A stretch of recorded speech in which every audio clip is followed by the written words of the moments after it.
Ya, saya lupa. Okey, so kepentingan pengurusan sumber hutan ialah supaya boleh menjaga keseimbangan ekosistem. Okey. Jadi dalam hutan itu kita ada biotik dan abiotik. Okey. Jadi interaksi ekosistem ialah proses interaksi antara komponen biotik dengan abiotik dalam alam sekitar. Biotik ialah benda hidup. Benda hidup contohnya harimau ke, pokok ke, bunga ke, rumput itu ialah biotik. Abiotik yang benda bukan hidup dalam hutan. Contohnya tanah, batu, air, udara, cahaya matahari, angin. Itu ialah abiotik. Okey? Jadi dia nak menjaga keseimbangan ekosistem. Okey? Keseimbangan ekosistem ini sentiasa berinteraksi dan menghasilkan satu aliran tenaga dan rantaian makanan yang berterusan serta memelihara imbangan ekosistem. Ya, jadi semua kena ada supaya dia boleh balance. Kalau hilang satu, tak ada air, semua pun mati. Kalau tak ada tanah, semua pun mati macam tu. Jadi semua ekosistem kena berinteraksi antara satu sama lain. So itu pertama. Yang kedua, untuk memenuhi keperluan masyarakat tempatan. Sebab dalam hutan ini ada macam-macam benda yang kita boleh dapat yang diperlukan oleh masyarakat. Contohnya dalamnya ada sumber bahan makanan. Ya, pun boleh membina tempat tinggal untuk orang yang masih tinggal dalam hutan. Ya, contohnya orang asli ke, masyarakat orang yang masih hidup di kawasan hutan ke, ada lagi lah. Lepas tu menyediakan pelbagai peralatan dan sebagai sumber pendapatan. Contoh hasil hutan ialah rotan, gaharu dan buah-buahan. Ini ialah contoh hasil hutan lah. Gaharu yang macam ni. Gaharu ini kayu yang harum. Tu buat apa ni gaharu?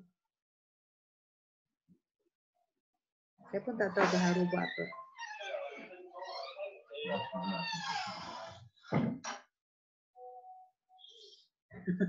Okey, itu kepentingan yang kedua ya untuk memenuhi masyarakat setempat.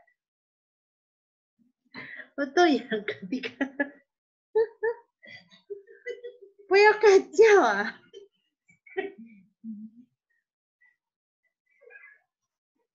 Dia tengah ni.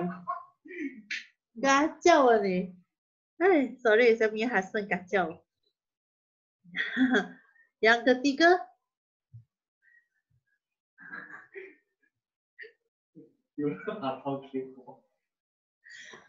yang kacau ni.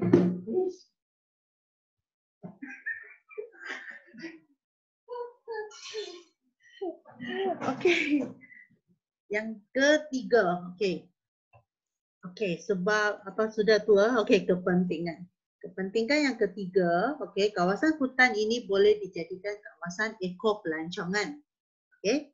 Jadi sumber hutan ini pentinglah dijadikan kawasan ekopelancongan. Ini kamu sudah tahu punya ni. Pelancong dapat menikmati keindahan alam seperti hutan libur, air terjun, melihat pelbagai flora dan fauna. Ini kamu semua sudah tahu ni, kawasan ekopelancongan. Jadi contoh tempat ini Royal Belong di Perak, Entau Rompin di Johor, Taman Negara Nia di Sarawak. Ya, so ini sumber hutan-hutan. Okey, yang keempat, ya, kepentingannya ialah sebab hutan ini dia boleh membekalkan sumber bahan mentah. Ya, contohnya kayu keras. Kayu keras dia tak ada sebut nama lah. Mungkin kayu meranti ke, jelutung ke, cengal ke, semua tu kayu keras. Kayu keras ni dia boleh buat perabot lah, papan lapis lah, kayu gergaji lah, bahan binaan. Lepas tu ada rotan bulu. Rotan bulu untuk buat perabot dan kraft tangan. Daun mengkuang. Ini daun mengkuang, batang nipung, daun nipah. Ini ialah hutan paya. Ini hutan paya ya. Jadi sumber hutan ini bukan saja hutan hujan tropika.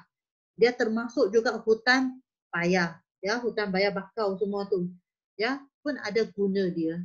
Daun mengkuang untuk membuat tikar dan bakul. batang nipung untuk buat tiang rumah dan cerojok kelong, daun nipah untuk membuat atap. Okey, jadi ini adalah 4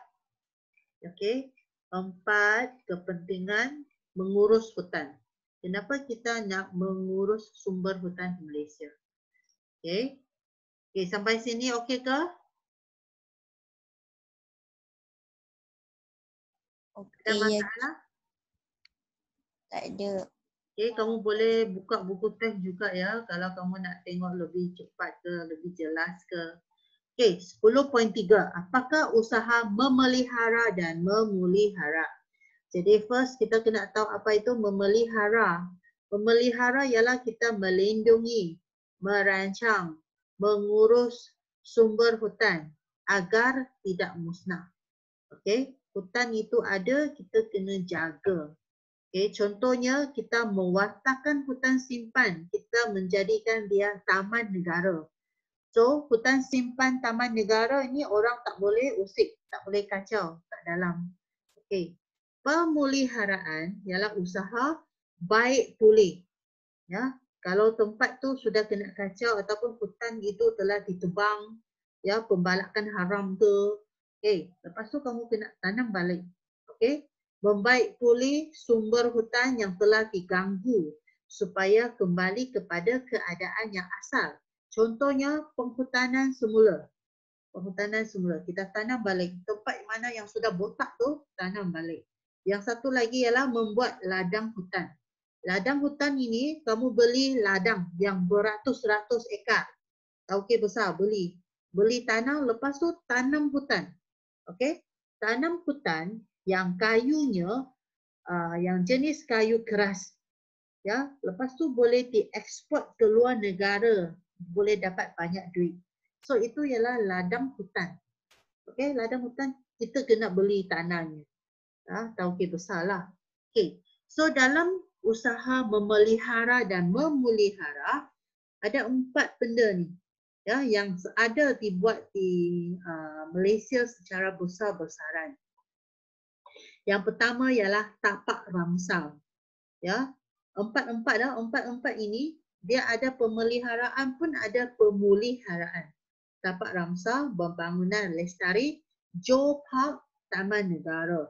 Taman Negara ini kamu sudah tahu. Taman Negara Pahang lah, Taman Negara Kinabalu lah, Taman Negara Nia lah, banyak taman negara. Johor Park ini kalau kamu pernah pergi Langkawi, itu kawasan Johor Park. Tapak ramsar ini apa benda ni tapak ramsar? Baru nampak kan? Pembangunan lestari ini kamu sudah tahu. Tapi kamu tidak tahu itu ialah pembangunan lestari. Okey, kita tengok satu-satu. Tapak ramsar. Tapak ramsar ialah senarai tanah lembap.